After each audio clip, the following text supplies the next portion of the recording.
बिस्मिल्लाहिर्रहमानिर्रहीम अस्सलाम वालेकुम रहमतुल्लाह। अमरीकी सदर डोनाल्ड ट्रंप की जानिब से पाकिस्तान और इंडिया के दरमियान जो सीज़ फायर हुआ उसका बाकायदा ऐलान किया गया।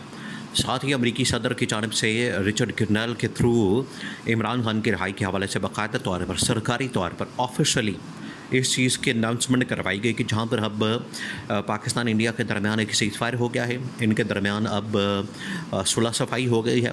अब दोनों आपस में मिलें, बैठे, बात करें, मुज़ाकरात करें, टेबल टॉक करें, आपस में डायलॉग करें और आपस में कम्युनिकेशन करें और कोई ना कोई आगे रास्ता निकालें। अब इस हवाले से जो मुलाकातें हैं वो DGISI जो कि NSA है, नेशनल सिक्योरिटी एडवाइज़र हैं, और जो इंडिया के अजय डोभाल हैं, उनके दरमियान एक मुलाकात हो सकती है।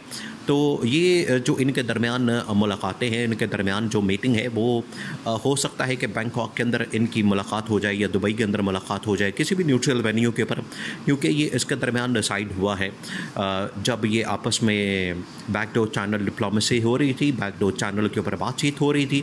तो इस दौरान ये डिसाइड किया गया, इस दौरान ये फैसला किया गया कि आखिरकार दोनों के दरमियान एक रास्ता खोला जाएगा, दोनों के दरमियान एक ऑप्शन खोला जाएगा बैकडोर चैनल के ऊपर, और वहाँ से बातचीत शुरू की जाए, बातचीत का आगाज़ किया जाए और दोनों के दरमियान पाकिस्तान इंडिया के दरमियान। लेकिन मसला यहाँ पर यह बना हुआ है कि अगर पाकिस्तान की जानिब से अब अमेरिका ने दोनों के दरमियान सीज़ फायर तो करवा दिया, अब अमेरिका इस बात को अफोर्ड नहीं कर पा रहा, अमेरिका इस बात को हज़म नहीं कर पा रहा कि पाकिस्तान को अगर किसी ने लीड करना है तो वो सिविल गवर्नमेंट ने करना है या मिलिट्री गवर्नमेंट ने करना है, क्योंकि उनके नज़दीक ये सारी जो कम्युनिकेशन की गई है ये तो सारी की सारी मिलिट्री इस्टेब्लिशमेंट ने की है। ये तो पाकिस्तान की फ़ौज ने की है, पाकिस्तान की फ़ौज ने, पाकिस्तान की फोर्सेस ने, पाकिस्तान की मिलिट्री इस्टेब्लिशमेंट ने, मिलिट्री कमांड ने, एयरफोर्स ने, आर्मी ने, नेवी ने, इंटेलिजेंस एजेंसीज़ ने, ये तो सारा कुछ काम किया, जिसके अंदर नेशनल कमांड अथॉरिटी जो कि सारे पाकिस्तान के एटमी मिसाइल और बाकी प्रोग्राम्स और बाकी चीज़ों को हैंडल करती है, उनको डील करती है, ये सारा तो उनका काम है, ये सारा उन लोगों ने काम किया। तो क्या अब ये सारा का सारा काम यही लोग करेंगे या इसके बजाय यहाँ पर सिविल लीडरशिप, सिविल गवर्नमेंट इतनी मजबूत और ताकतवर बना दी जाए कि वो सारा अब डील करे और इंडिया के साथ भी और दुनिया के साथ भी।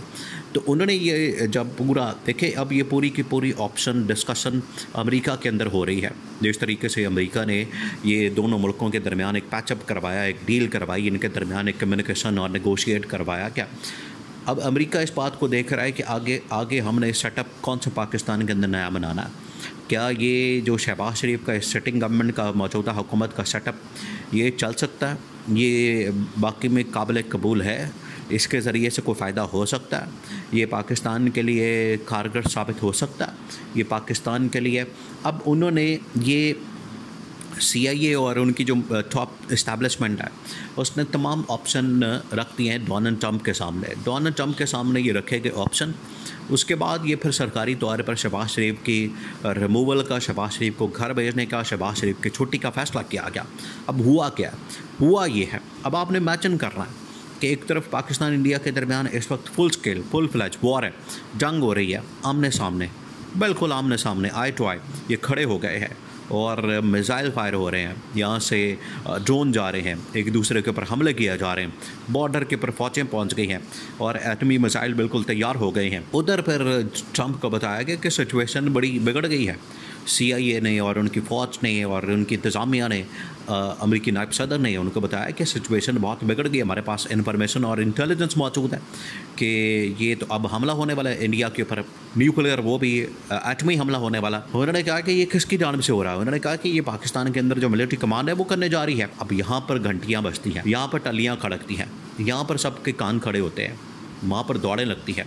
फिर ये फ़ैसला किया जाता है कि अब हमें एक ऐसी समझदार किस्म की लीडरशिप चाहिए, मिलिट्री लीडरशिप नहीं, अब हमें सिविल लीडरशिप चाहिए, क्योंकि पूरी दुनिया के अंदर अब सिविलियन गवर्नमेंट है, पूरी दुनिया के अंदर अब बाकायदा तौर पर सिविल हुकूमतें हैं, अब वो चला रही हैं। इस वजह से अब वक्त की ज़रूरत है कि पाकिस्तान के अंदर भी एक सिविल सेटअप कायम किया जाए, पाकिस्तान के अंदर भी एक सिविल गवर्नमेंट बनाई जाए, पाकिस्तान के अंदर भी ये तमाम के तमाम इख्तियारात गवर्नमेंट के, हुकूमत के और पूरा मैंडेट, फुल मैंडेट के साथ, फुल आवाम की सपोर्ट, हमायत के साथ ये अब इस तरह का एक सेटअप बना दिया जाए जो कि पाकिस्तान के अंदर लीड करे, एक सिविल गवर्नमेंट हो जो कि आलमी सतह के ऊपर भी डील करे, लोकल भी डील करे और मिलिट्री के मामलात और स्ट्रेटिजिक मामलात और बाकी तमाम के तमाम मामलात को डील करे।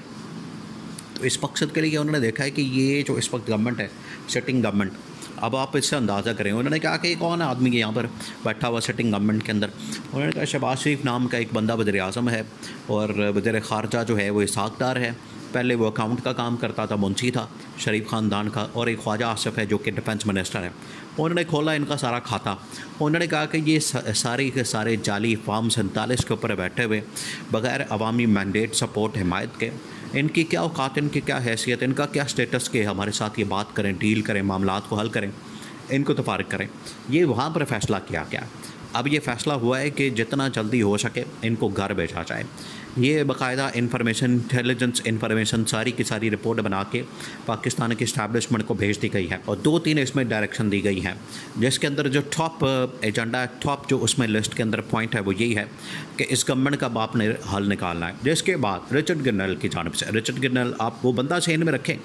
वो बंदा जब शुरू में जब ये ट्रंप इक़्तिदार में आया था, इलेक्शन जीता था, सदर बनने जा रहा था, हलफ उठा रहा था, उन दिनों में ये रिचर्ड गिरनल मंजर आम पर आया। इसने आके बड़े ट्वीट्स किए इमरान खान के हक़ में, इमरान खान की रिहाई की बात हर वक्त थी, जिसको यहाँ पर लोग मीडिया यहाँ के वो नून लीग के सारे साफ़ी और चमचे खर्चे और सारे लोग जो हैं वो कह रहे थे कि और ये जाली आदमी है, और ये पीछे कोई बैठा हुआ है, ये सॉफ्टवेयर कोई बंदा है, ये असल आदमी नहीं है, ये पीछे कोई रोबोट है, इस तरह की बातें करते थे। आज फिर उसी को टास्क, उसी को ज़िम्मेदारी और उसी को ये डोनाल्ड ट्रंप ने कहा कि तुम जाओ और बात करो और डील करो और इमरान खान की रिहाई के हवाले से ट्वीट कर दो। तो उन्होंने फिर ट्वीट कर दिया और इमरान खान की रिहाई बाकायदा तौर पर सरकारी तौर पर ऑफिशियली पहली मरतबा ये डिमांड की गई। किसकी जानिब से? अमरीकी गवर्नमेंट की जानिब से, अमरीकी इंतज़ामिया की जानिब से। अमरीकी हुकूमत, सदर जो इस वक्त सुपर पावर का एक अहम तरीन सुपर पावरफुल लीडर है दुनिया के अंदर है। तो ये अब वाज़ेह तौर पर पैगाम आ, फिर चीन ने भी बता दिया।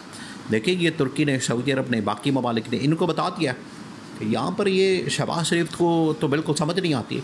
शहबाज शरीफ इस पूरी सिचुएशन को समझ नहीं पा रहा, उसको समझ नहीं आ रही, वो अंडरस्टैंड ही नहीं कर पा रहा।